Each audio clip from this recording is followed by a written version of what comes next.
Welcome to the Letters Page, a podcast where we write Sentinel comics. I'm Adam. And I'm Christopher. Boy, you were just like intent on throwing me off today. Yep. Good morning. That's because this episode is actually fairly normal and in the normal keeping, but begins a process of the next couple months that is kind of strange, kind of weird. Yes. Is this the last episode before October? No. Oh. No, it's... Never mind then. Today's the 10th of September. We're not... No, I was talking about the fact that, like, the next couple of weeks of episodes are going to be a little bit strange. We'll talk about that more at the end of this episode because it's not really pertinent to today's recording. But at the end of today's episode... You just want me off my guard so nothing will faze me. Right. Here's the thing, Adam. Yeah. When you're off your guard, that means you're at your best. You're not comfortable. You're ready. You're alert. Ready for anything. Right. Yeah. You're like, you're agile. Heightened. Yeah. Yeah. You're like an athlete. Yeah. Lithe. A podcathlete. A podcathlete. Yeah. Because we're about to start the podcathlon. I was going to say that they should do a yearly event that's like a podcathlon. They might. Just go podcast until you can't Somebody anymore. Probably does. I'm regretting my podcathlon. I'm sure someone... No, what?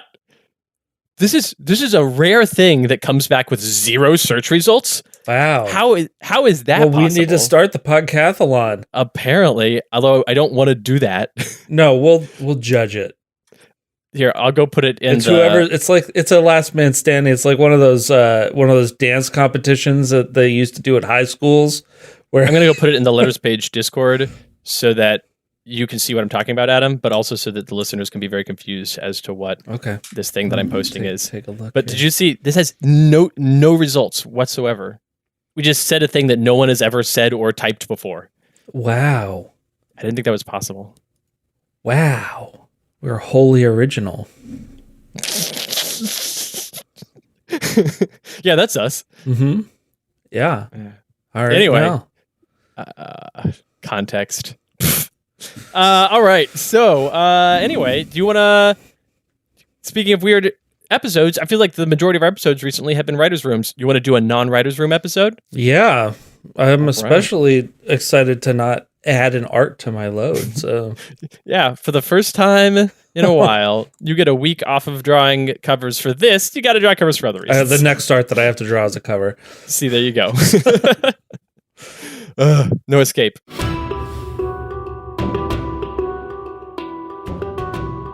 All right, today's episode is a creative process that we have referred to as a sticky subject. And who is our stickiest subject in all of the multiverse? The adhesivist. Yeah, I was going to say, you might think it's Wager Master because he kind of looks like he might be a little sticky. Guys is definitely sticky. Yeah, probably from popsicles. Probably, I would describe Guys more as like tacky. Like Guys is definitely tacky. Yeah, in both senses of the word. That's in every sense of the word. Yeah. You go find some archaic definitions of tacky, probably applies to Guys. Yeah, but you're just like, it's kind of moist and a little bit sticky. You're just like, okay, all right. Why?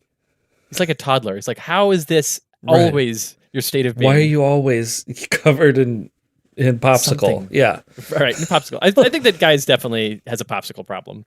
Probably. They're the Otter Pops. The ones that you buy liquid. He gets the big ones. He gets the sea lion pops. Oh. Yeah, so this guy that shoots glue at people. This guy, not Guys, not Wager Master. No, nay, we say, the adhesivist. Who is this strange and definitely sticky man who only shows up very rarely and is never that important? Yeah, right off the bat, just to manage expectations, that is very true. Like, this character we're about to talk about, we're going to tell you about him. We're going to talk about all kinds of things, tell you some stories. He's not a major player. This is like the definition of a jobber. Yeah. He is someone that you put in there when you need someone to beat up. Like, right. And frequently his thing is being kind of like a high level or mid level minion for other villains. Mm-hmm. He has a couple of his own little stories. His first appearance is probably just a him thing. Yeah. but like it might. It's I would bet like his be, first few appearances, whoever created him was like, I was like, oh, this guy. This is going to be the next big villain. Spoilers. He is not. No. Honestly, one of his biggest plots is probably the one that happens much later in the RPG era that gets shown in a way in the Sentinels of Freedom video game. And even in that, he's not like the main guy. So, but anyway, yeah. So that is the Adhesivist. Yeah. But let's ask the question, but who is the man behind the mask? Yeah, so the reason this is a creative process, we don't have a whole lot to this character, so we have more than we've said so far in this episode, but not a lot more. He is this like you need a guy to make a situation a bit stickier. Here he is. Yeah. He for the longest time didn't have a real name. No, for forever. Yeah. I had drawn him in 2 cards. One was in, I want to say, Vengeance, right? Where I needed someone to look be in a you needed somebody in a group shot of like multiple people getting hit, so you put him in a card where it's like, oh, this is just some guy, he's got some like glue balls, right? And then I did it again in Sentinel Tactics, and I put him teaming up with Highbrow. So that's hold on, that's not in Sentinel Tactics, that's in him teaming up in Highbrow. Isn't that in the Void Guard stuff? Yeah.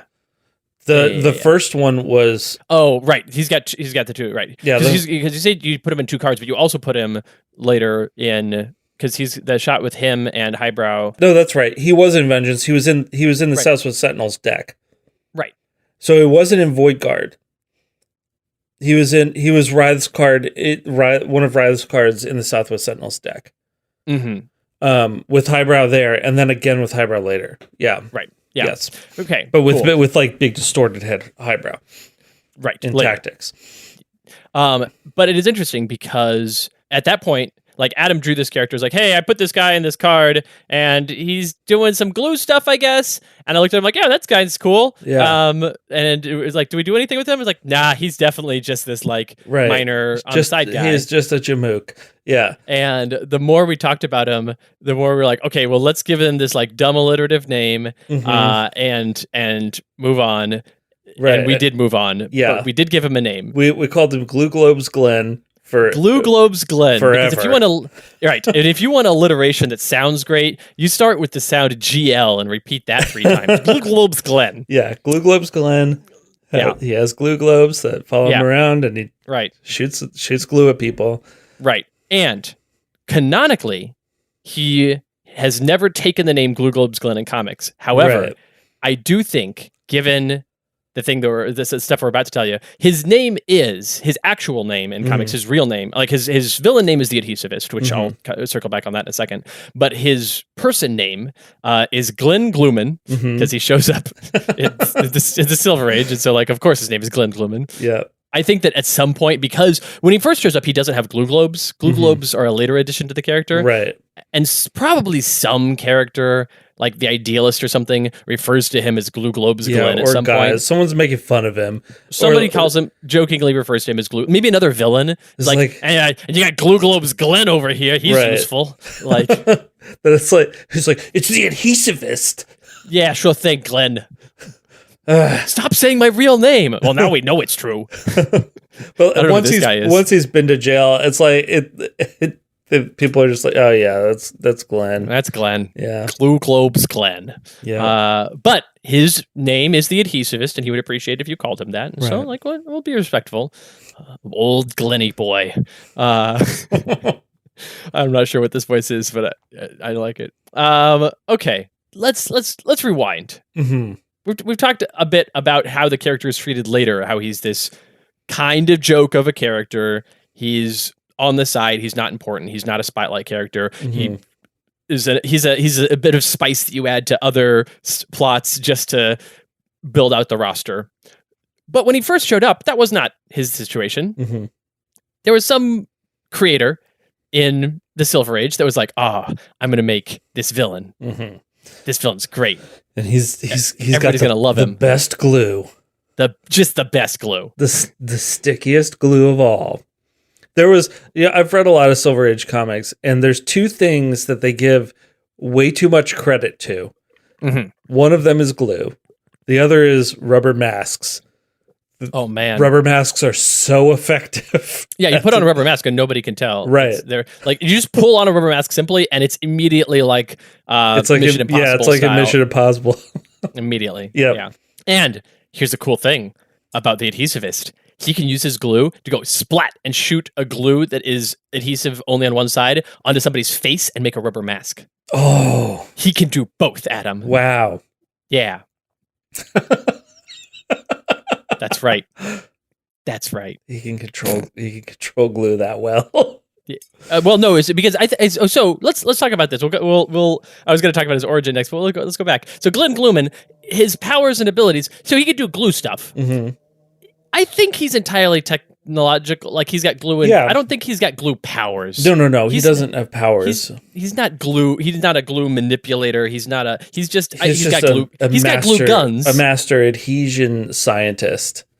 Oh, so he invented his own glue stuff. I think so. I think so too. Yeah. I don't think he stole the glue tech. Yeah. I don't think his story is the Writhe story is the like people don't respect my genius. Fine, I will turn to villainy to make my money. I think it's less ambitious because we know he's not an ambitious character, and so he's just kind of like, hey, I've made these cool sticky glue things. I'm just gonna rob people with them. Yeah. Yeah. I'll put on my glue mask, which I just use. Like one day he was messing with the glue he was trying to make a glue globule. Mm-hmm. Oh boy, I'm gonna have so many GL words that he could shoot and it would bounce off of multiple surfaces before adhering to like the fourth surface struck. So he could go bam bam bam, bleh! And he was messing with this in his glue lab. And he fired off a globule and it bounced a couple of times and then hit him in the face and it stuck to his face and he's like trying to claw it away from his eyes and mouth, and he did. He's like, oh, this is a pretty good mask. Nobody knows who I am now. This is an effective mask. Yeah. now people don't know who I am. Glenn Gluman, more like the adhesivist, am I right? I think that's like that's probably like later stuff. I think in the first one he just has glue. It's a one note glue gun that just like is impossibly sticky. Well, he's got a couple of settings on it. He can shoot a stream of glue, but he can also shoot like a net of glue. I think he's got some different like a shotgun, or he can go like they're like we'll come at him from all sides. He's like, I got glue on all sides. There you go. Yeah. Oh boy. Yeah, so this is someone he invents just like the stickiest glue ever, and he's like, I'm so proud of this. You can't get out of it. Even Legacy couldn't get out of this. Right. The more you pull against it, the tighter it holds. That's the thing about the glue. Yeah. Is it's reactant to how much pressure it's under. So like the way to get out of the glue is to move very slowly and very carefully and detach yourself from it, which is fine. Anybody can do that. But in a fight when you got to be moving fast, no. Yeah. You got so this reactive glue that the bigger, the stronger, the faster you are. Like Tachyon tries to run so fast that the glue doesn't grab her, but her running that fast makes her stuck like solidly in the glue. Oh, geez. And so she just bam, smacks her face on the ground. Yeah. Oh, yeah. Rude. That sucks. Embarrassing. Yeah, I bet you Ray starts carrying a solvent with her. Oh, for sure. There's definitely a solvent in her belt over this guy. And I think that the first time that he shows up was the first time he shows up. Okay, we've gotten the basics. Let's go to this first appearance story. First appearance story is in Justice Comics 341. Mm-hmm. He's doing something in Megalopolis. He's kidnapped some person. He's doing some glue stuff. That's the story. Yeah, I figure it was just like that. I'm going to rob a bank. I'm going to take a hostage. I'm going to yeah. Things are getting out of hand. You do what you got to do. Right. Most of this is, oh no, I can't fight him because I'm stuck. Right. And I think that this issue of Justice Comics this is in 68, I think this is a Legacy Wraith team-up issue. Yeah, sure.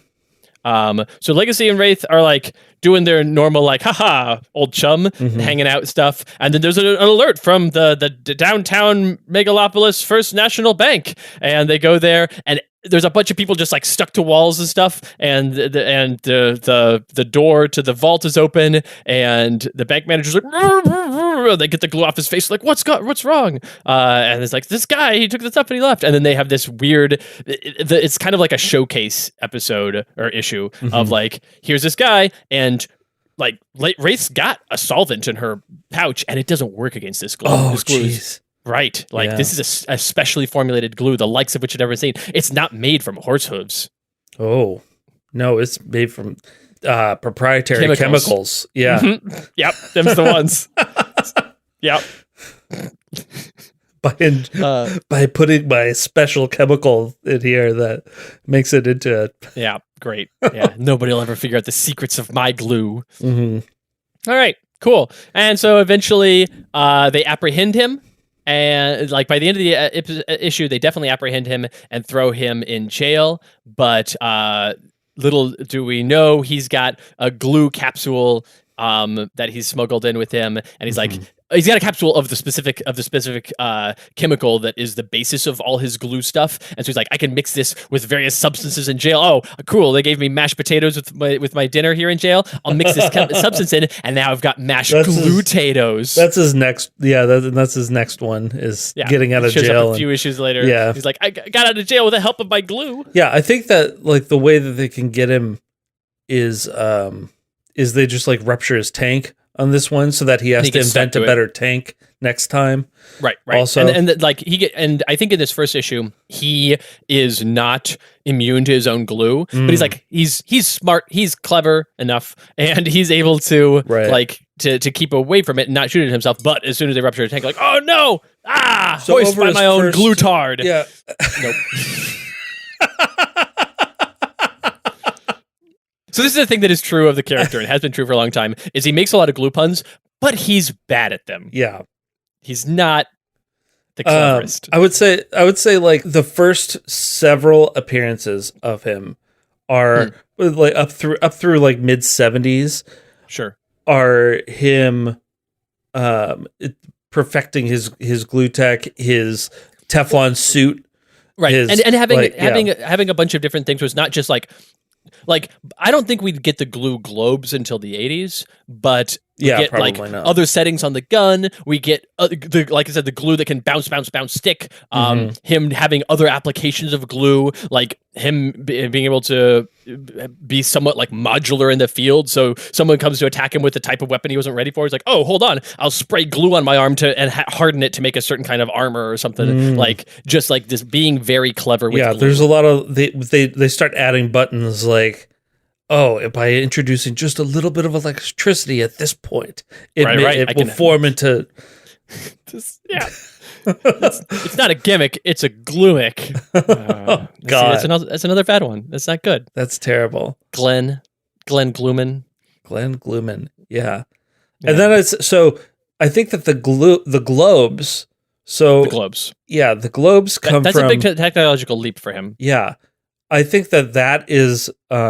Maybe he so we don't see those at least until Highbrow's involved. So she could actually give him the globes. He's really good with glue, right? But he's not good with everything else. He teams up with her for some things, probably a few times before. So in the late 80s and into the 90s, we have him and Highbrow team up a few times, and she is much smarter than him and is able to be whoa, what about these applications? And so that's where the globes come from. And then the two of them end up actually teamed up again at the end of the multiverse era for Dr. Demikov stuff, because Highbrow ends up with in Fort Adamant.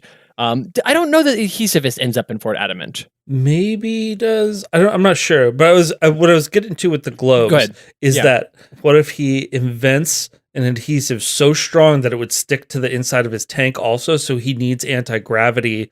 That's the globes. The globes can float and stuff, but also they're projecting that the floaty stuff inside. So the glue that's inside of the globe is contained, and it can be shot out of the globes, but it can't. It needs to, anything it touches, that's it. Yeah, that's it. It's basically a weld at that point. Yeah. So it is breakable, but it takes work / time / a solvent or some sort. It's you something need special. Anti-gravity technology because this glue is so good. It's so sticky. It's so sticky. It's the stickiest glue of all time. Yeah. Fort Adamant, Dr. Demikov. Right. So Dr. Demikhov, so Highbrow ends up in Fort Adamant, which we know. Right. And a few other people. Right. So there's two options here. Yeah. And I'm good with either one. Either Adhesivist is a person that's in Fort Adamant, and we just didn't see him in the deck, but it's true that he's there. Or, and I like this one a bit more, Adhesivist is the person that collects / helps Highbrow when she gets out. I think that's probably more likely because the people that are in Fort Adamant all have powers and they're being experimented on. Because of those powers, right. Whereas poor Glenn, he only has the power of imagination, of his specifically mind. About glue. Right. He's very glue-imaginative. He's a very, very focused genius. Yeah. And kind of an idiot about everything else. He could have marketed this and made $1 billion really easy. Yeah. But he has a mind for crime. Stuff. Yeah. He's got a mind for glue and then crime. Yeah, and then crime. Glue as it relates to crime. He is a glue scientist / criminal, not the other way around. There's the Venn diagram of glue and crime, and it says, and then it says Glenn right in the middle. Right in the middle. Yeah. Old Glenny boy. Yep. Great. Fantastic. Yeah. And then he post Oblivion into the Sentinel Comics universe era. Highbrow comes back and has this big major plot where she does a thing with Cocoon, where Cocoon becomes a different thing under her control. I was going to say command, but control is a more accurate word. Right. And Adhesivist is one of her minions / associates in it, but he's actually it's one of the cooler. He's kind of cool in it, actually. He's got some style. He's got it helps for him to have some direction, some outside direction. Yeah. And he works well with Highbrow. So even when she's kind of losing her mind in a literal and interesting way, he's like, "Oh, this works for me. Actually, I'm going to be real." So, yeah. I think that brings us up to speed. Is that everything? Is that everything for Glue Globes, Glenn? For the Adhesivist? Oh, let me tell you the Adhesivist story. I mentioned it, and we mentioned it on the air when we were here with Dave. Yeah. So in 2015, it was either 2015 or 2016. I had this big, giant, week-long meeting where Cam Banks and Dave Chalker and Philippe Ménard all came to St. Louis, and I spent a week with them just telling them literally everything about Sentinel Comics. Just lore dumping. Yeah, we filled up multiple whiteboards, and I went into so many things and just gave them everything ever. Those are the three people. The creative team of the RPG is the three of them and myself, and then or the development team, I think is more accurate. And that was this big you need to know everything. And one of the things was Dave was like, "Who's this guy? This guy here on this card with the glue globes." I don't think he even called them glue globes. I think it's these glue balls or something. They're like, "Oh yeah, that's Glue Globes Glenn." And he's like, "I'm sorry, what?" And we were talking about it. We were like, "Yeah, we need to give him a real name at some point, but it's just been so low priority, and he's just not shown up." And in the moment, Dave's like, "What about the Adhesivist?" I was like, "Oh, okay, oh yeah, oh yeah." Oh, that's the one. Yep. It's right there. Yeah. Good job. It was on a plate, and you just took it off the plate. It's there you go. Yeah. And so Dave is responsible for that name, and we will never forget it. We're thankful, grateful to not have to call him Glue Globes Glenn. All right. So that's the Adhesivist. So Adam, you want to read some letters? Sure. You like letters? Yeah. Do we have anything else we need to cover with him? Here's the deal. I know that there's more we could talk about, and certainly we could tell various stories, but that gets into the writer's room sort of territory. But there's a lot of good letters today. A lot of people are like, who is this man? So I think that we should just let the letters build it out. I know that went really smoothly, but that was all pretty much made up on the fly. We didn't have any of that pregame. Just so you know, just his name. We had the name Glue Globes Glenn, the Adhesivist, and Glenn Gluman. We've all had in advance, and the fact that his first appearance was specifically Justice Comics issue 341, but everything else that's This was truly a creative process. Yeah. Just like there's only so much to the guy. Yeah. Sorry, Glenn. You're one note, and that one note's sticky. Yeah. Christopher and Adam reading letters to you. Christopher and Adam. All right, letters. I have a letter here today from CNB. CNB writes, "Good day, Christopher and Adam. So, the adhesivist, eh? You might answer all this at the overview, but here goes. First, what's his real name? Is his first name Elmer? Do we have the expected origin of being a chemical engineer whose revolutionary formula was either stolen by his employer or ignored because it was not economical? I mean, you're onto something there. His real name is Glenn Gluman, not Elmer. Maybe Elmer's his middle name. Hard to say. Yeah. His middle name almost certainly starts with a G. Yeah. If not a GL. Glenn Glarfield. Glarfield.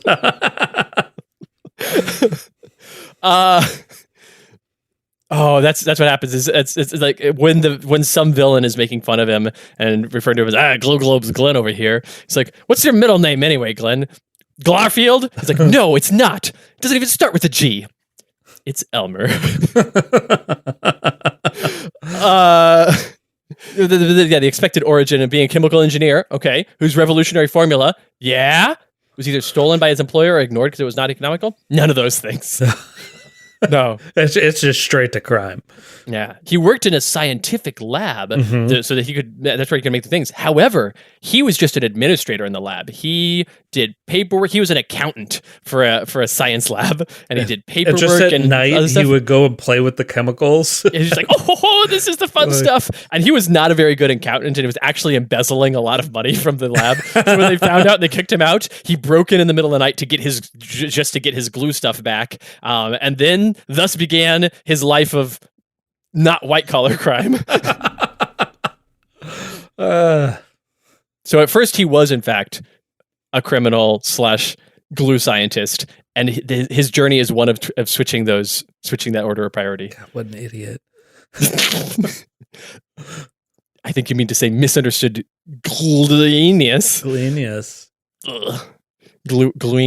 Yeah. Going on with this letter, is his costume made of a non-stick material? And does he have solvent dispensers built into his suit? Or does he always get caught in his own traps? I think that he doesn't. He originally gets caught in his own traps. Yeah, but his costume is now made of non-stick material. Yeah, I don't think he has any solvent dispensers or anything built into his glue. Suit. Right. But I do think a part of one of the many ways he gets defeated over the years is like you damage his costume in a way that you could then get him stuck in his own traps, or like trick him into doing something where he gets stuck in his own traps. Like that's certainly a way that he gets defeated. Maybe like he accidentally makes a cage out of glue for himself. How do you just whoops a cage of glue? Well, anybody could do it. The villain trick. I mean, not the villain. He's the hero here. Why do you think he's a hero, Adam? The hero tricks him into it. That's it. Yeah, right. Yeah. He makes a cage to trap a hero, but then it traps himself. Oh no! Trapped in my own glue cage. No one could have seen this coming. He was in the cartoon as part of Sergeant Steele's filter team. That's true. Yeah. Did he have dialogue? What type of voice did he have? He did have dialogue, just like a couple lines, and his voice is not dissimilar from the one that you hear in the video game. There's a later question I know about his voice in the video game, and we'll talk about that when we get to it. So, yeah. Letter continues. Did an extreme adhesivist deal with sniffing glue as a drug high? Was inverse adhesivist a respected hero? Repairing damage and stopping an attacker for even a moment being better tricks for a hero than a villain, after all. Yeah, so yeah, inverse adhesivist is a fantastic hero. Yeah. Oh no, this bridge is falling apart. Let me glue it together real quick. Inverse adhesivist, though, is just Glue Man. Since his name is Glenn Gluman, he's Glue Man. Glue Man! Yeah, the hero. Man. He has a cape made of glue. Yeah. You take his cape and wraps it up with somebody, and then he like hits a button on it. Stuck. Yeah. Easy. Yeah. Extreme adhesivist. Oh boy. Yeah. There's definitely glue sniffing is a thing. Oh boy. Yeah. I mean, the the real answer is that we didn't see Extreme Adhesivist, but yeah, no, it's I think the question is actually what will we do with him? Yeah, maybe he actually like the glue comes out of his pores.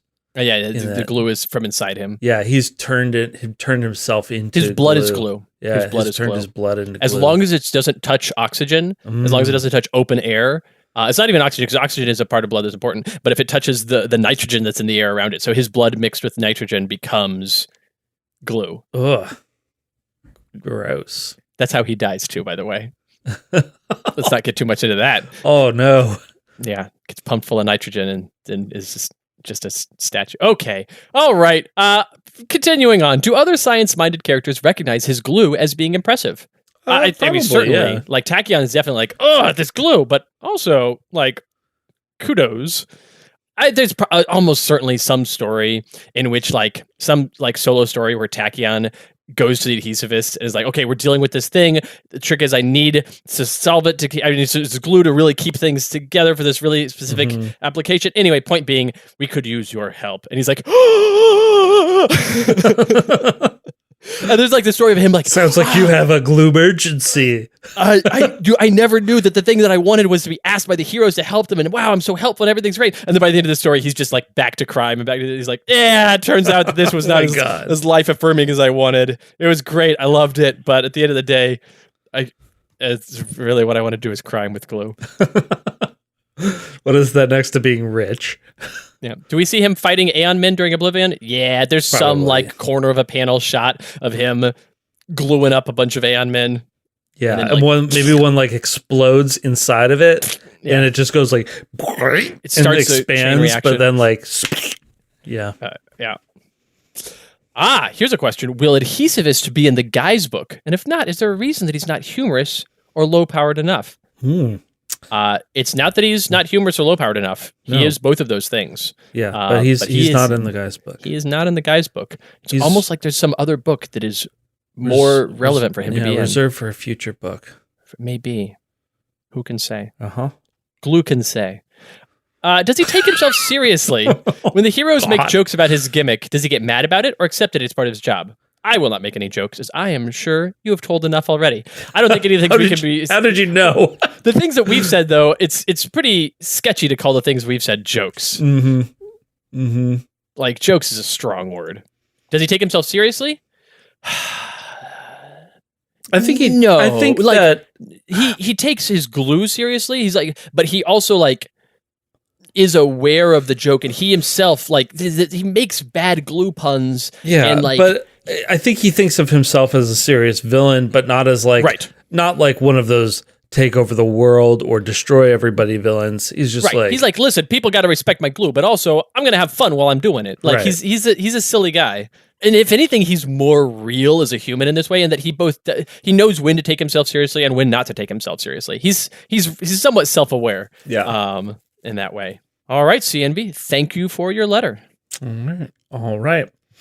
I have a letter from Nerd. Nerd.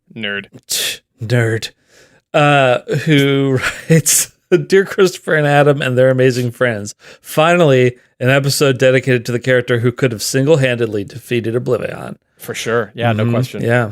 If only he were allowed to. Yeah. Editorial mandate said no. Yeah. That's what it came down to. As this episode has been a long time coming. Sure. Has it? I have 3 quick questions with one longer one, all about the Adhesivist.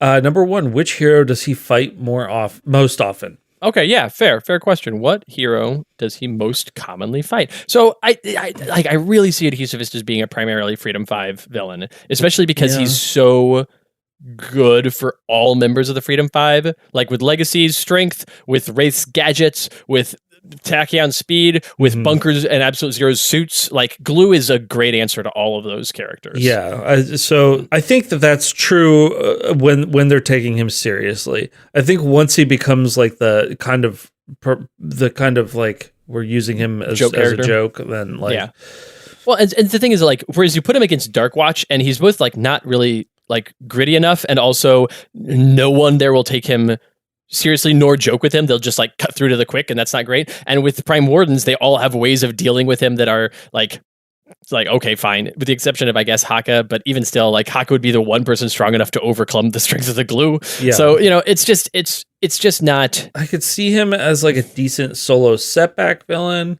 Sure. Great. Yeah, absolutely. Obviously a pretty decent guy's villain. Right. He's certainly a Southwest Sentinels villain. Yeah. Like, he's a great Southwest Sentinels villain. Yeah. So, yeah. There you go.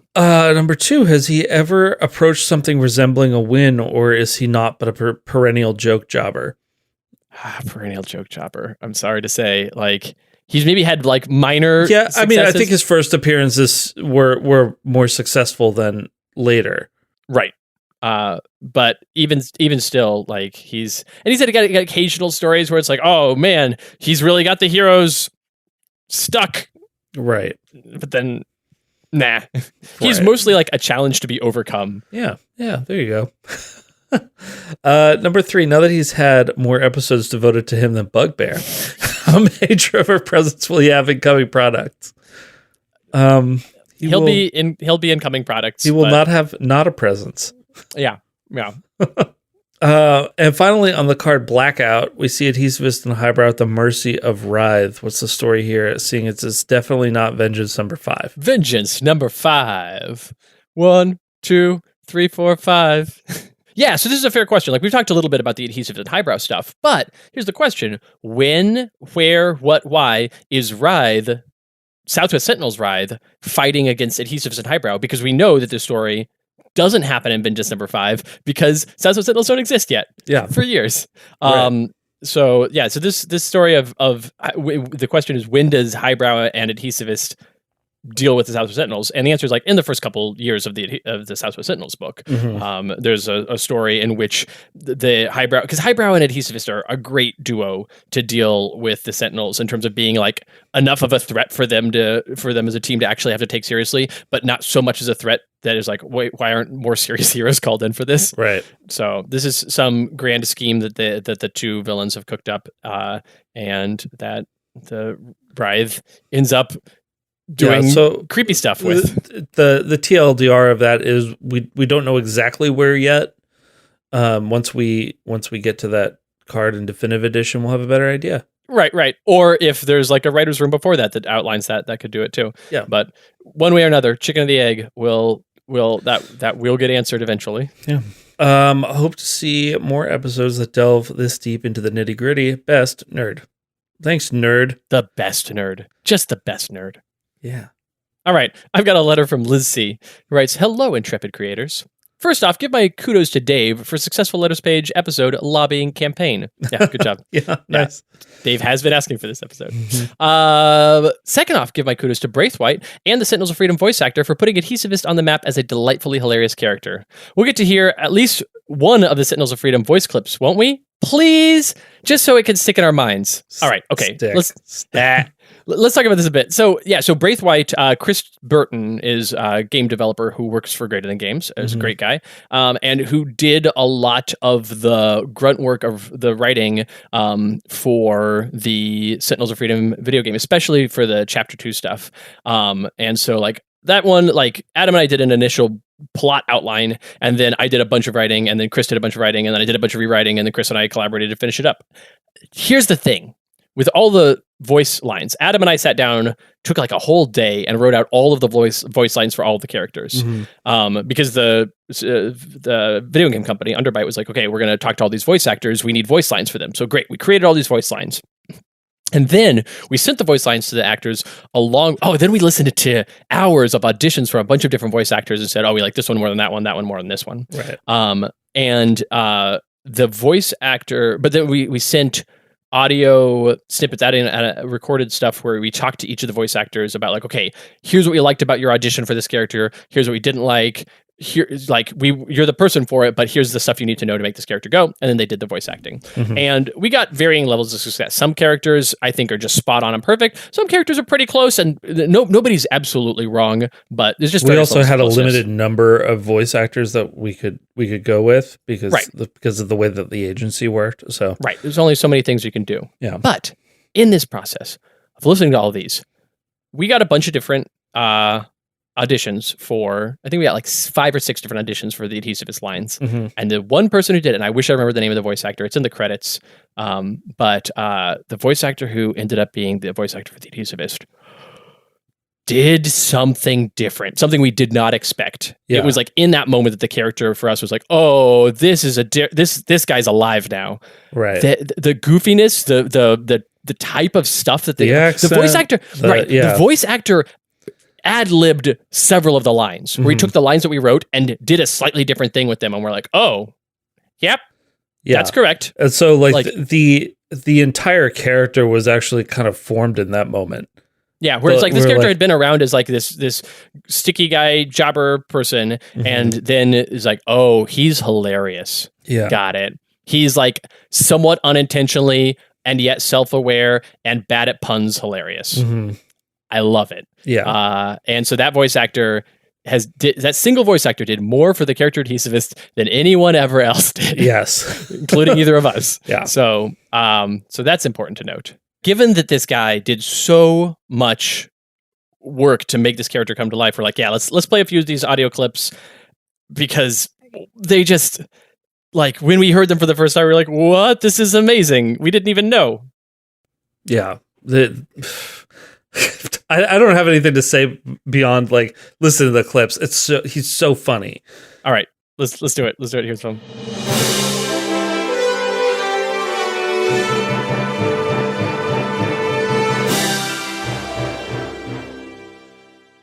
R-E-D-Y. Spells ready. How could this be? Do you like the critical one? Make like a horse and become your glue now. Factory for the horse. What, too much? I'll get there. That's so good. Yeah. I like that he just keeps going, and the I'll get there that he did at the end, that's about him as a voice actor trying to get the line, but we like, no, leave that in. No, leave it. Yeah. That was a one that he was like, I need another take on this, and we're like, S-U-C-E-S, success, so cessed. Oh my God. Yeah. S-U-C-E-S.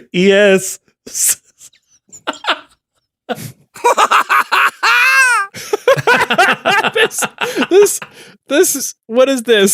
Stick him up. Get it? Stick? 'Cause like glue? What? Oh man. So anyway, and like we said, that was mostly not directed by us. That was just from his own mind. Right. So yeah, everyone else was just kind of like, you know, I mean, various levels of great. Some people nailed it. Some people got pretty close. That's fine. But Adhesivist is like better than Canonical, essentially. Yeah. All right. Anyway, back to this letter. Liz continues. Third, to my actual question, if my memory serves, we've been told the character depicted on the card Blackout in the Southwest Sentinel deck and on the card Rest the Mind in Tactics in Visionary's deck is the Adhesivist. There we go. There we go. Those are the two cards. We should have looked it up in advance. Yeah, we should have, but we didn't. Yep. Here we are. However, that character is pretty notably dark-skinned, yet in both the Sentinels of Freedom video game and the Definitive Edition art for the hostage situation, Adhesivist is pretty noticeably a white guy. So I was curious, what happened with that design change? So nothing really changed. In my mind, he was always kind of like dark-skinned Mediterranean. Yeah, same. Right. And the problem is that the shot that we have, so in the Sentinels of Freedom video game, a lot of the stuff that happens with like skin color and stuff for characters there is video game stuff that we don't have as much control over as we like. I mean, the cat's the wrong color, for instance. Right, yeah. And stuff like that happens. Right. And then in terms of his first appearance in the 60s, like in the Silver Age, you have a palette of 3 skin colors, I want to say. Boy, it's like that is saying that any of them are skin colors. Yeah. So like, I'm limited to 64 colors at that point. Right.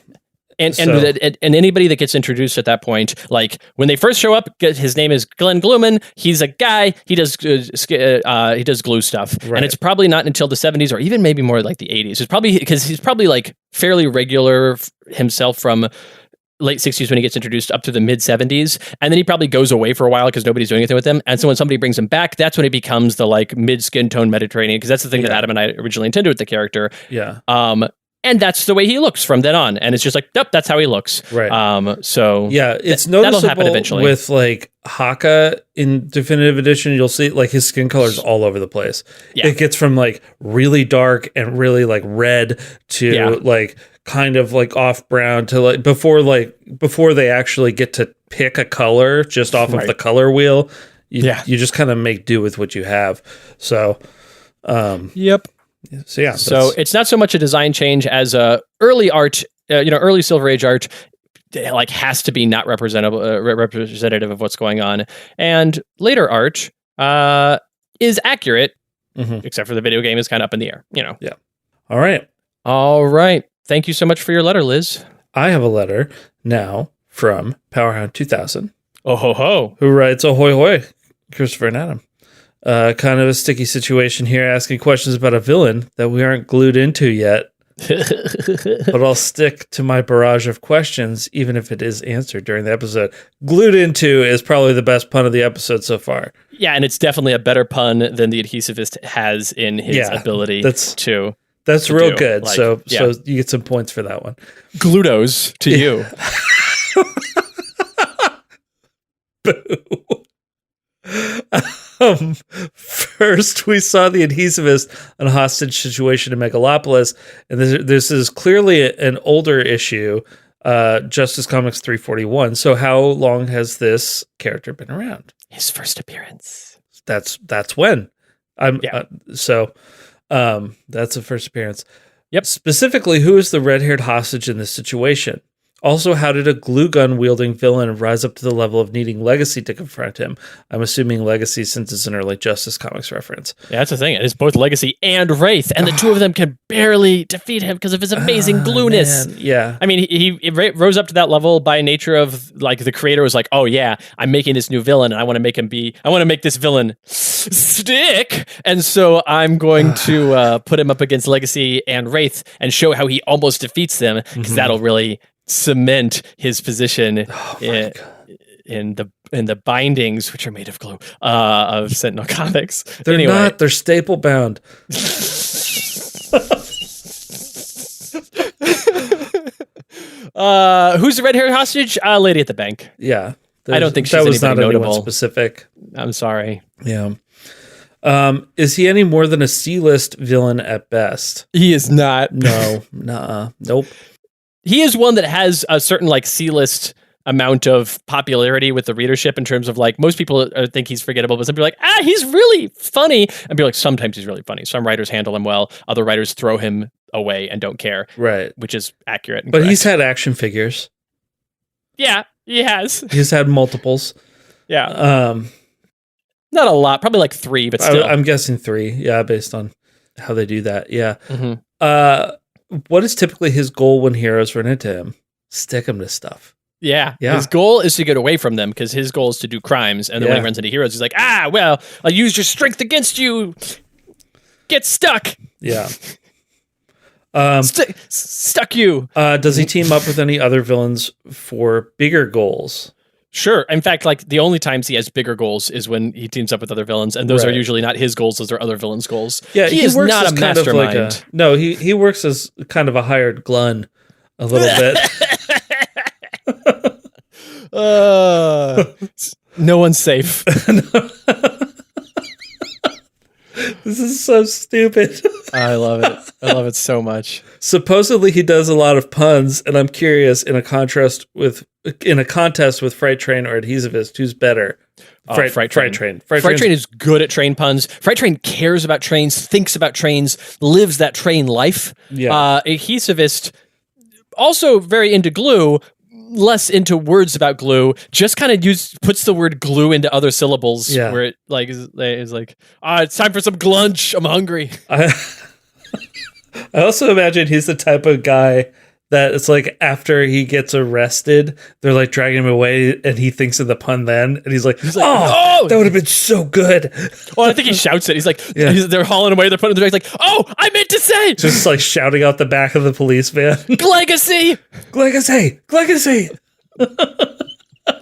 Thanks, Power 2000. Thank you. Oh my goodness.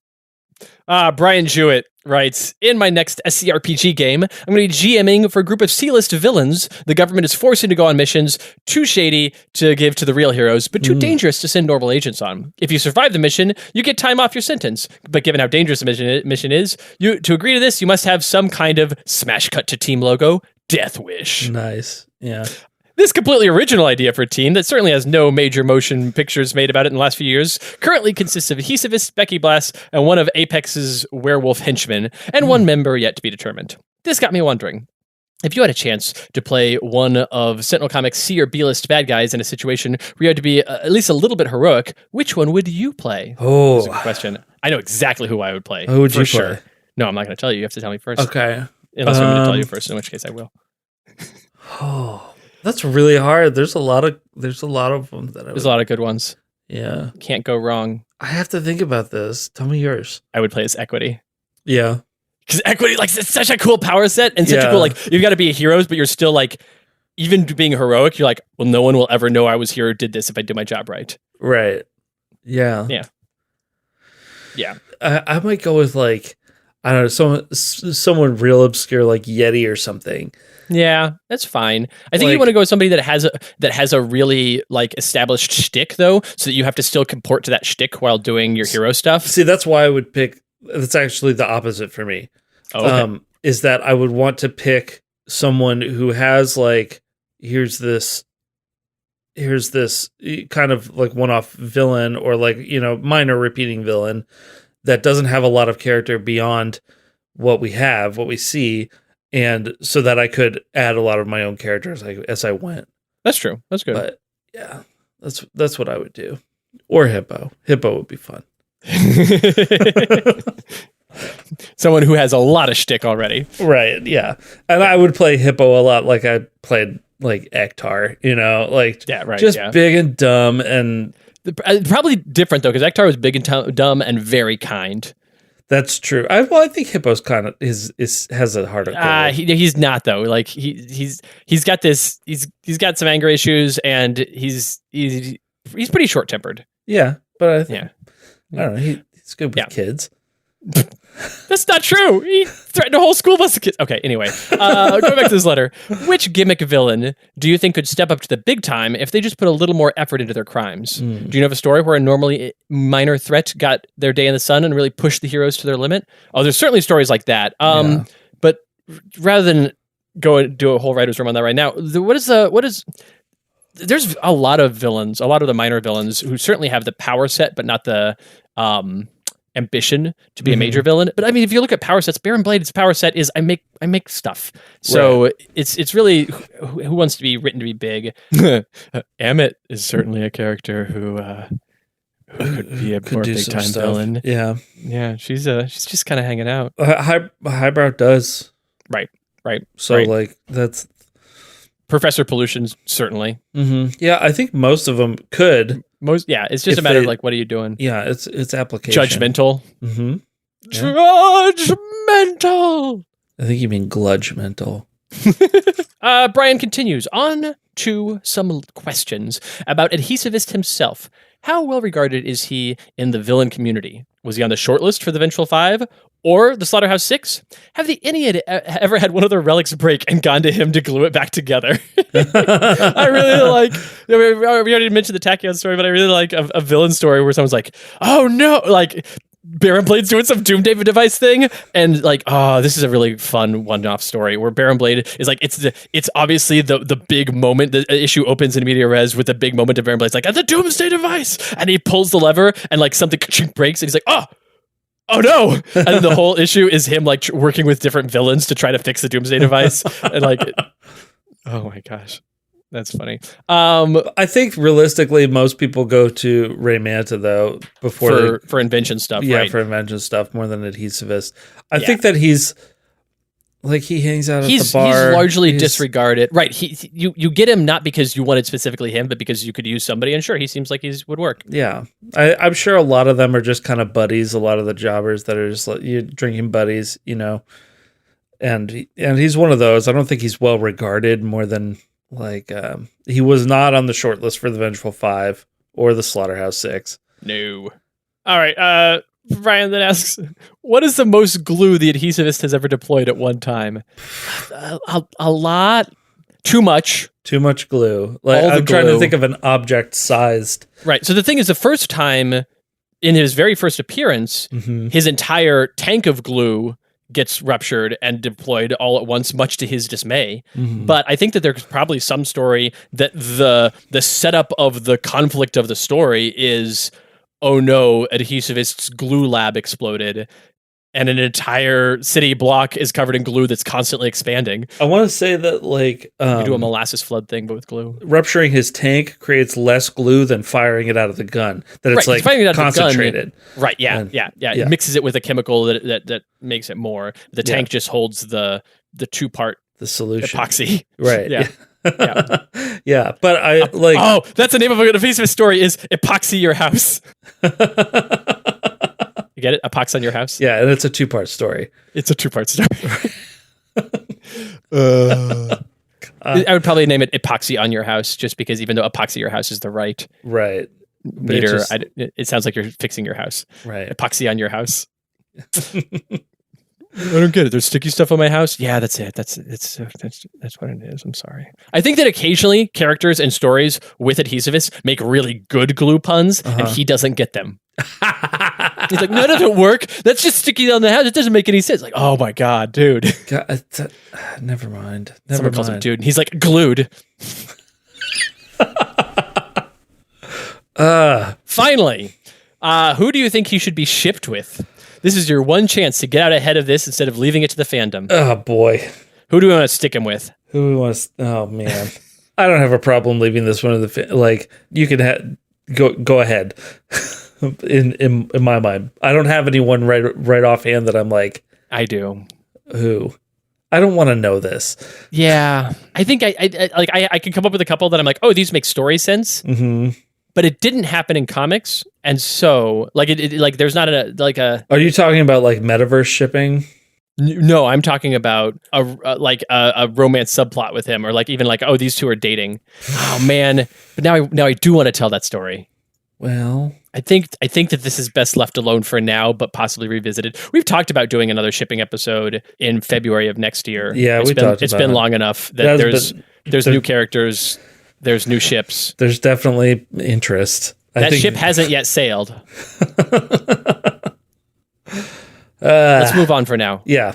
We'll leave this lingering like a sticky residue left behind. Okay. In context of shipping, that's real gross. Yeah. You made it grosser by pointing it out. I did. I have a letter from Rapthor in second form who writes, Dear Christopher and Adam, I love hearing about the more minor characters in Sentinel Comics, but usually I at least have a fair few ideas before the episode even comes out. This is based primarily on their nemesis icons. Who would the adhesivist have as his nemesis icon, if any? Maybe he's just that minor. I think we had decided that already, didn't we? Yeah, I actually think it's Bunker. Oh, damn, that makes sense. Yeah. Because like you said, he makes good sense as a setback foe. He makes good sense as various. But really, the like Bunker is the one who. If there's glue in that suit, it's a bad day. Right. If there's glue in Absolute Zero's suit, well, he can freeze it and shatter it or burn it out. Right. No. Yep. Who faces off with adhesivist the most? Probably the Wraith and Dark Watch, probably individually, unless I misjudged his power scale rather severely. Anyone else notable? So less than the Wraith and Dark Watch, it's the Wraith and the Freedom 5. Dark Watch a bit, but mostly individual members of the Dark Watch, as opposed to he's not a team villain for the Dark Watch, whereas he can manage to be a team villain for the Freedom 5 with the right setup. Yeah. Lastly, any fun stories where he winds up against a hero way outside his weight class? Yeah, I Not think only weight class, but also like power sets. So like if you have him against like a story with him against Ra, he's like, I stick stuff, and Ra's like, Wah! I was thinking, Ra works. I was thinking like if you do an entire issue of him running from Fnatic and like hiding in buildings that she's just leveling. Yeah. Ra Fnatic team up against the Adhesivist, just the Adhesivist, nobody else, just the Adhesivist. Yeah, he becomes the protagonist of that. Yeah. So yeah. The victim of that story. Thanks for your time and keep up the awesome work. Rapthorn's second form. This is my final form, but don't tell the heroes. Oh, man. All right. A letter from Cube of Bees, who writes, given that the Sentinel Comics did do the dark and gritty 90s, did Adhesivist get a dark and gritty 90s reboot? Were there any other silly villains that got this treatment? Okay. First off, is there a gritty Adhesivist? And the answer is like, there are some writers in the late 80s, early 90s who treated him maybe more seriously, but not getting a dark and gritty reboot. No, just like I taking think the sticky character. He gets a black costume. Yeah, right. You know, and he also gets a realistic costume that is like just like a jacket. Yeah. Jacket and like glue pants, a ponytail. Yeah. He's got a ponytail mullet. Mm-hmm. Yeah. But he doesn't get a story reboot. He doesn't get a story reboot. Were there other silly villains that got this treatment? I think a lot of villains that were more, I wouldn't say silly, but campy. Like most villains in the Silver Age were campy, and then even that showed up in the 80s and 90s got way less campy. And Baron Blade was campy. Oh, for sure. There's like arguably the most serious villain that. Well, no, that's not even vaguely true. No, Voss at his core is way more serious than Baron Blade. Voss, I don't think was ever campy, really, but I think Voss was a little bit campy in a Space Aliens way when he shoots first up. But he wasn't like, I'm going to, I don't know, turn everybody inside out or something like that. Yep. Which is way darker than it sounds. It's like, good job being campy. That's Voss's campiness. Is he has a story that's like that seems like kind of over the top, but then you think about it, you're like, no, it's still terrible. All right, we got some letters here about expatriate foes, which is an episode we talked about recently. So let's dig into it. Yeah, first one is from the Burning Stickman. Oh, it's been a minute since we got a sticky letter. Sticky. Yeah. Yep. Dear Christopher, Adam, Trevor, and the rest, I've just finished reading the creative process episode of Expatriate's Foes, and while I had been looking forward to hearing about her villains, I was pleasantly surprised to learn that I was one of them. Truth be told, it's always been a mystery, even to me, as to why I've been on fire this long, so thanks for clearing that up. Happy to help. However, I think I'll be the bigger man here and let bygones be bygones. I'm not keen to take on the hero whose superpower is bullets, even if I managed to get the drop on her, Setback would probably stumble in and knock me into a gas tank or something embarrassing without even realizing I was there, and that would just be embarrassing. Now on to the questions. First, during the aforementioned episode, you mentioned that just about the only thing that Amanda could do to get her mother's attention outside of shooting at her was to develop powers. But I recall a previous episode where you said if Expatriate had a child of her own with powers, Dawn would likely want the kid. I know better than to ask something as spoilerific as, will Expatriate and Setback have a baby? So instead I'll ask, if they did have a kid and it had powers, what powers might it have? Would the child inherit Dawn's having skipped a generation, Pete's luck-based cursed, or would the child inherit the strength and durability Setback gained when he was experimented on? Okay, so this is very theory crafty, what if maybe someday, but who cares? Why not? Let's do it. Yeah. I could see doing a thing where you have, where you say, okay, Setback's powers from experimentation can't be passed on, so, but his luck curse can be. I mean, literally any of these things. The thing that I say can't be passed on, sure it could. But I'm saying for this one instance, you just have this child that's like preternaturally lucky, and has like perfect aim. So you're taking the like, you're like, if this is like surefire or something like that, as a concept for a power set. Yeah, the other thing you could do is do like a, you have Citizen Dawn in there. You have this luck-based curse. You have like all this. You could do like oh no, this kid's gonna be stronger than everybody. Let's like way too powerful. You've got Dawn powers. You've got blade experimentation, and you've got this fortune / luck curse. Yeah. So like all of that kind of struck at once, and you have like here's what you do: reality, probability, manipulation. Like yeah. You have twins, and one of them is like super cursed, and one of them is super lucky. Oof. Oof. Yeah, like there's a lot of different things there. Yeah, all of it is just theory crafting. Yeah. Second and unrelated, does Baron Blade know that the Wraith's father died during the Oblivion attack? And if so, is there any scene or a possibility of a scene in which they talk about this? Given how motivated Blade was by the death of his own father, I feel like it would be interesting for him to find that kind of commonality with one of the heroes. I don't think that's off the table down the line. Right. I don't think they do it during, because she doesn't know really that he died until after. Yeah, she does. Yeah, she does. Really? Yeah, she knows. She because the thing is, like, for that to have the cut that you want it to, she has to be. She's dealing with that in the second half of the Oblivion event, while also still fighting to save the world. But she's also fighting. Like Baron Blade does his heel turn again. He turns multiple heels. His heel face turn. Yeah. heel face death. So by the time that Wraith and Baron Blade are going to have a chance to commiserate about it, it's going to be well after the events of the train themed adventure one shot that we put out. It's like it's got to be so long down the line. Yeah. So yeah. Thanks again for the fantastic world that you've made and including us in it, the Burning Stick Man. P.S. Seriously, it made my day hearing about my new backstory. Keep up the good work, fellas. Hey, happy to help. Yeah. All right, I've got a letter here from Rex Steelskin, who writes, Dear Christopher and Adam, I have one question and one statement for you. Mm-hmm. Let's start with the question. Did Road Rash ever fight Mainstay? Given the biker aesthetic of Mainstay, it seemed like they'd be a match made in comic book heaven. Yeah, I feel like we got sure. We got to do that. Yeah. Got to do that. Biker versus bike person, bike man. Yeah. Now for the statement. Low Life kind of reminds me of the picture of Dorian Gray. I'm sure I could come up with a question associated with that, but given his short time in comics, I'm just going to move right past it. That I will agree is a statement. The portrait of Dorian Gray certainly didn't specifically inspire the story of Low Life, but no, that is one of my favorite books ish. It's kind of a book. Documentaries.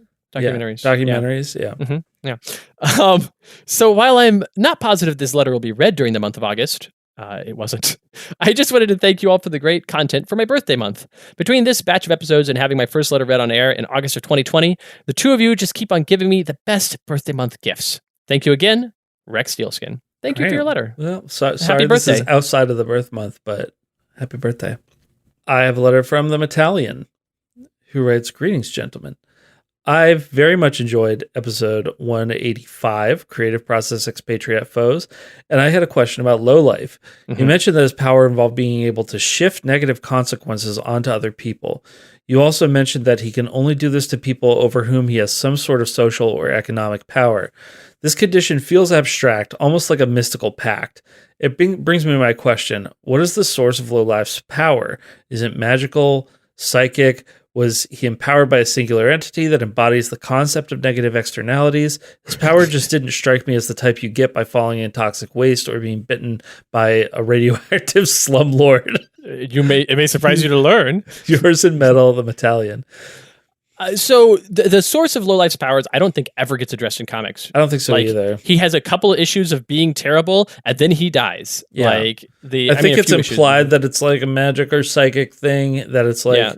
Or like it's an aura of control that he has because of like internal power reasons. But he certainly needs to be a powered person who is powered because of internal power reasons, because of the expatriate connection. Mm-hmm. But but where did he come from? Question never like gets gone into on a depth sort of basis because he's not long for this world. Yeah. A letter from Josh the Valiant, who writes, Hello, gentlemen. You named her Bloodletter and not once mentioned either vampires or blood magic. You even gave her a bloody-based body control and undead-like part detachment and the concept wasn't mentioned on air once. I just wanted this acknowledged. Sincerely, Josh the Valiant. P.S. And then you made the transforming motorcycle guy magic? Really?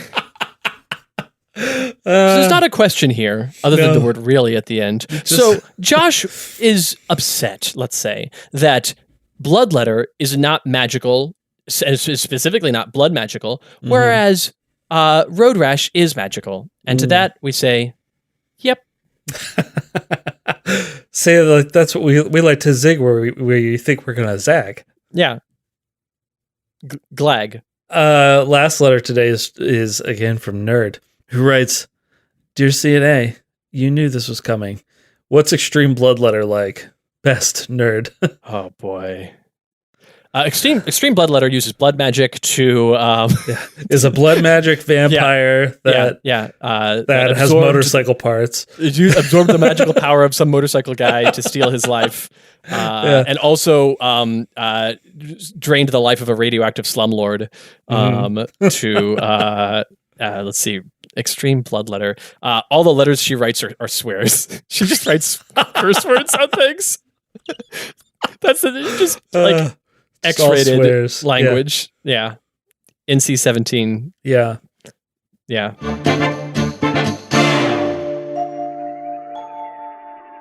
All right, everybody. Thanks so much for listening.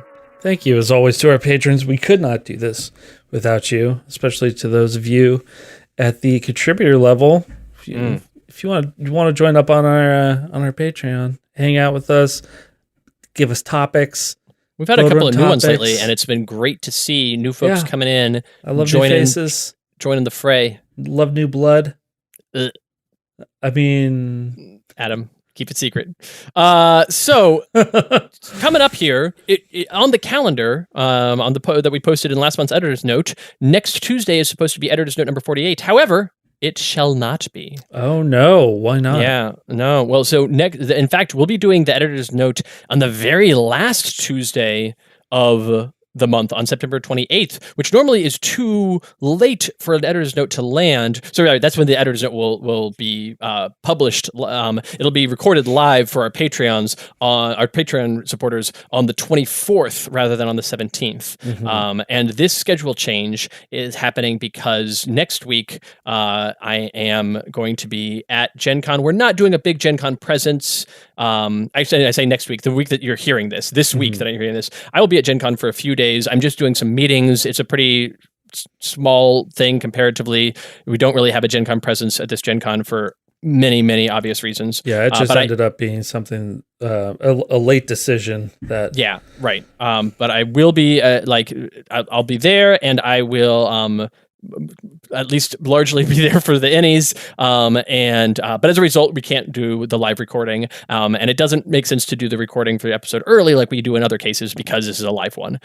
So what we're going to do is next week, we're going to have a thing that comes out that's just kind of a reminder of this. And so normally we'd have a Gen Con Live, but obviously there's not a Gen Con Live this year. Hoping for next year, fingers crossed. But what we will be doing is the voting for those of you on the Patreon. We really hope that we have as many of the contributor level people voting in the next month, because we're doing the voting for October episodes and for November episodes all at once, because October and November are both spooky months. Yeah. The episode that was spam you a bunch of topics and be like, hey, here's all of them. It's going to be a giant pile of topics. Yeah. The episode that was going to come out on the 28th is the consequences of the Oracle of Discord episode, and that's going to get pushed, and that'll be the first October episode. So that'll be coming out October 5th, the very first. We'll make sure that that's appropriately spooky. Right. We'll make sure that it was going to be anyway. But if you have consequences of Oracle of Discord, that's going to be at least a little bit concerning. A little bit. But to kick off October, we're going to kick off October maybe less spookily than the rest of October and certainly all of November. But the editor's note, when we do the editor's note, which will be a week later than originally intended, when that comes out, that will have the schedule for all of October and all of November, because and we've already actually pushed out this morning before we started recording, we pushed out topic submission for November so that we get those spooky topics in now, and then we just have this giant swath. So it'll be 2 episodes, because the first episode in October will be that Oracle of Discord Disparation story, then there will be an editor's note in October, and there'll be an editor's note in November, but November has 5 Tuesdays. So that means we're looking at 4 episodes in November and 2 episodes in October that we're getting topics on. And we'll be doing the voting as we usually do, where every user has infinite votes. You can vote for each thing once. So you're just saying on each episode, yes or no, do I want this or not? And so the things that are at the bottom of the list will get chopped off. The top 6 things will get kept, and anything that got a lot of votes but is in the top 6 we'll save for a future date, like we do usually. So anyway, just wanted to give you that heads up. Now, sorry, next week we won't have anything terribly special, but stay tuned to see what that's all about. And then we will join you live for Patreon people on the 24th, on Friday the 24th, at our usual 11 a.m. Central Time recording time. And then we will see you after that, going into the month of October. Oh, my wife already has her decorations up. Good. That is what I would expect from you people. Yeah. Yeah. The September 1st, she gets it out. Amazing. I love it. Yeah. I want Halloween to annex significant amounts of time. I'd like to push it further. Like, you don't take your Halloween decorations down until Thanksgiving Eve. So, it's actually the day after Thanksgiving when we switch to Christmas decorations. That's when she takes them down. Amazing. October, Halloween stays through. Yes. Black Friday. And it's called Black Friday because Halloween. Yeah. Right. Yeah. All right. Thanks, everybody. We'll catch you next time. Bye. The Letters Page is a weekly podcast featuring fiction from the world of Sentinel Comics, written by me, Christopher Bedell, and illustrated by me, Adam Repertaro. We are also your hosts. The music that you hear was composed by me, Jean-Marc Giffen, and is used courtesy of Handelabra Games. The song, Christopher and Adam Reading Letters to You, was written and performed by Christopher's brother, Anthony Bedell. The show is edited and produced by me, Trevor Casterline. Thanks for listening and supporting the multiverse.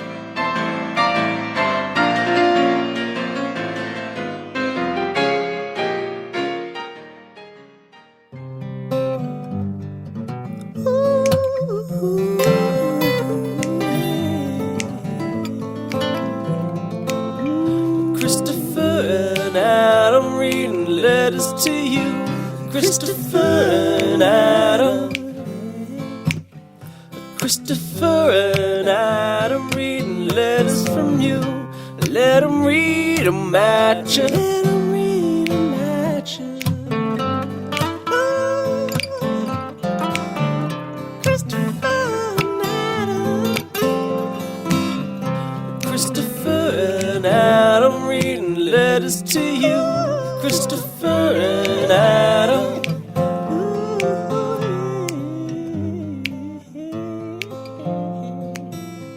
Christopher and Adam.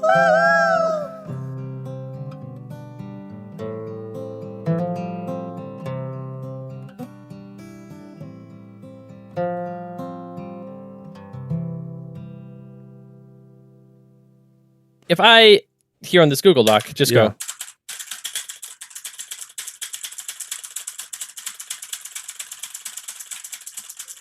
Oh, I opened up a new tab. Anyway, that's not anything. No.